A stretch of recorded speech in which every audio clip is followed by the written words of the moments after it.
हल मैं सर्वप्रथम ग्राम पंचायत के प्रधानमंत्री यहाँ पर हमारे भारतीय जनता पार्टी संगठन से काफी लोग हैं।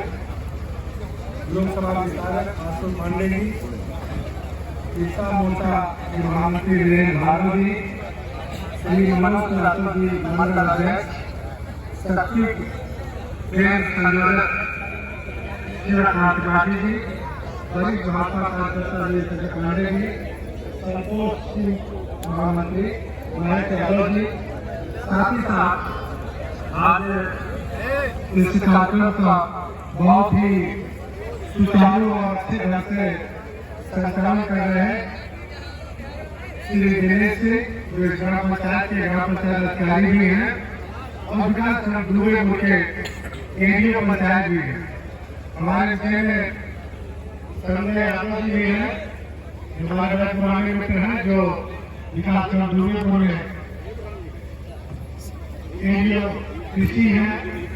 साथ इस मंच पर रहते हुए सबको नहीं पता था, सबको बहुत बहुत धन्यवाद, सबका स्वागत है कि आज एक बहुत अच्छे कार्यक्रम में विकसित भारत संकल्प यात्रा के इस कार्यक्रम में आप सब लोगों ने शरीक होकर के इस चीज को बनाया है, इसलिए भी आप लोगों को बहुत बहुत धन्यवाद। जैसा दिनेश जी ने बताया कि पता नहीं क्या क्या बता के दूसरे की बात है, सही बात है। मैं अपने जीवन के करीब पिछले 30 वर्षों से ग्राम विकास के क्षेत्र में ही उत्तर प्रदेश के करीब 32 जनपदों में 32 या 35 जनपदों में ग्राम विकास से संबंधित तमाम कार्यक्रमों का क्रियान्वयन का प्रबंधन कर चुका हूँ।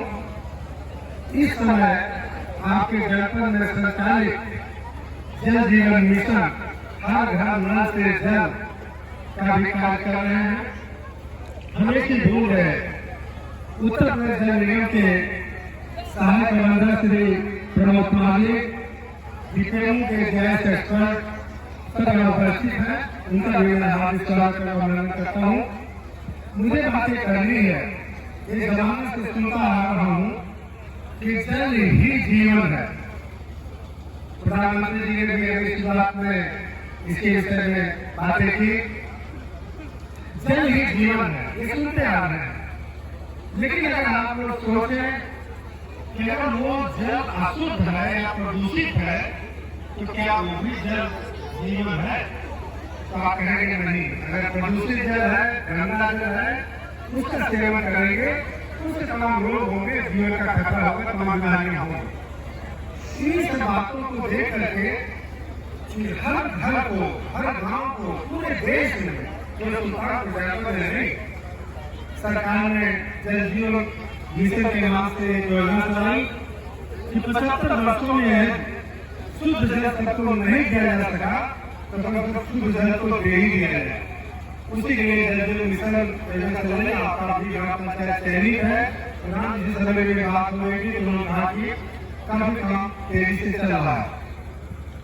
अब आप मुझे बताइए, जब शुद्ध जल पीने की बात आती है, जल जीवन के पानी पीने की बात आती है, तो मैंने सुना कि तमाम लोग कहते हैं मैं कनेक्शन नहीं लूंगा, मैं नल नहीं लूंगा। पता नहीं क्यों कहते हैं। तो मैं ये बातें सुनता हूँ तो मुझे एक ही चीज समझ आती है कि लोगों को शुद्ध जल और अशुद्ध जल की जानकारी नहीं है, इसलिए कहते हैं कनेक्शन नहीं लेंगे। अशुद्ध जल या जिसको प्रदूषित जल भी कहते हैं, दो तरह का प्रदूषण होता है और ध्यान से सुनिए आप लोग। एक होता है रासायनिक प्रदूषण और एक होता है जैविक प्रदूषण। रासायनिक प्रदूषण कैसे होता है? जब जल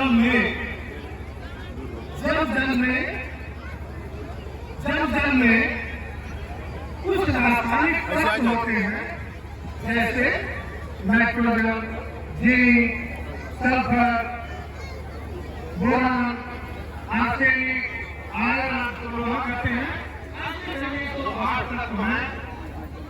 ये तब ये नीति मात्रा किसी भी माध्यम से, चाहे जल के माध्यम से या किसी और माध्यम से जब हम उसको लेते हैं तो हमारे शरीर में जाके वो बहुत गंभीर बीमारी होती है। पहले मतलब उनकी अधिकता जितनी मात्रा आवश्यक है उससे ज्यादा लेते हैं तो गंभीर बीमारी पैदा करती है। और ये रासायनिक तत्व थोड़ा धनी लोगों के लिए आवश्यक नहीं है। ये रासायनिक तत्व जो हमने बताया ये फसलों के लिए भी, पशुओं के लिए, पक्षियों के लिए, मछलियों के लिए, सबके लिए आवश्यक है, उनके स्वास्थ्य के लिए आवश्यक है। लेकिन यदि इनकी मात्रा बढ़ जाती है तो सब बीमारी रोग फैलाते हैं। जैसे आप यूरिया का नाइट्रोजन होता है, ये यूरिया न डाले तो खेत में फसल अच्छी नहीं होगी। लेकिन अगर यूरिया की ढेर सारा 2 किलो 3 किलो यूरिया एक ही जगह रख दीजिए तो क्या होगा, फसल जल जाएगी ना। उसी तरह से क्योंकि उसमें नाइट्रोजन है, नाइट्रोजन एक तत्व है, तो ऐसे ही मेरा कहने का मतलब है कि इन तत्वों की जरूरत तो है, लेकिन उनकी मात्राएं जल के माध्यम से हमारे अंदर ज्यादा आने लगती है तो हमें बहुत गंभीर रोग फैलाते हैं। कुछ तो ऐसे हैं कि अगर उनकी मात्रा बढ़ गई आपसे कुछ कैंसर भी हो जाएगा, कुछ किडनी का, कुछ लीवर का, कुछ फेफड़े का, कुछ त्वचा का, और कुछ जो दांत गलाने का, हड्डी गलाने का भी काम करते हैं। तो ये सबसे निजात पाने के लिए हर परिवार को इसकी जानकारी होनी चाहिए। दूसरा हमने बताया कि जैविक प्रदूषण जो होता है वो जीवों के माध्यम से होता है, जैसे बैक्टीरिया है, मच्छर है, ये सब जो पानी को प्रदूषित करते हैं और हम उसको पीते हैं तो क्या क्या हो रहा है। आजकल हैजा है, तपेदिक है, टाइफाइड है, होता है ना। तो ये सब बीमारियां होती हैं और हम अपने घर से औसत हम देखें तो 500 रुपए से लेकर 1000 रुपए तक हर परिवार दवा में खर्च करता है, डॉक्टर के पास खर्चा करता है। तो यदि शुद्ध जल आप ले लेंगे, शुद्ध जल का सेवन करेंगे तो कम से कम इन बीमारियों से छुटकारा मिल जाएगा और आपका स्वास्थ्य भी अच्छा रहेगा। साथ ही साथ जो दवा में आपका धन व्यय हो रहा है वो धन आपका बचेगा, उसको विकास के अन्य कार्य में आप लगाएंगे। मैं ज्यादा समय नहीं लूंगा, इतना ही कहूँगा प्रधान जी से। प्रधान जी 2 बातों से हमने कहा है इनसे। एक बात तो ये है कि जो ठेकेदार काम कर रहा है उसकी गुणवत्ता पर नजर रखिए, उसके सीमेंट बालू का रेशियो क्या है, ईंट की क्वालिटी क्या है, पाइप की क्वालिटी क्या है, आप उसकी गुणवत्ता पर नजर रखिए। क्योंकि बाद में जब सारा काम पूरा हो जाएगा तो ये ग्राम पंचायत को आपका पानी समिति बनी नहीं है, पानी समिति या ग्राम पंचायत को वो हैंडओवर होगा और जब हैंडओवर हो जाएगा तो उसके आगे आपको चलाना है उसको। तो अगर खराब माल ले लेंगे तो आप के लिए दिक्कत होगी। दूसरी चीज, लोगों को जागरूक करने की जरूरत है स्वच्छता के विषय में, स्वच्छ जल के विषय में और खासकर जल संचयन के विषय में। जल संचयन इतना जरूरी हो गया है कि लगातार वाटर का जो लेवल है वो नीचे जा रहा है और एक दिन ऐसा आएगा हमें पानी के लिए भी तरसना पड़ेगा। इसलिए आवश्यक है सब लोग कोई ना करे और उसको ले ले, कनेक्शन को ले ले, हर आदमी के घर का कनेक्शन ले ले और नल का शुद्ध पानी पिए। बहुत बहुत धन्यवाद आपको, बहुत बहुत धन्यवाद।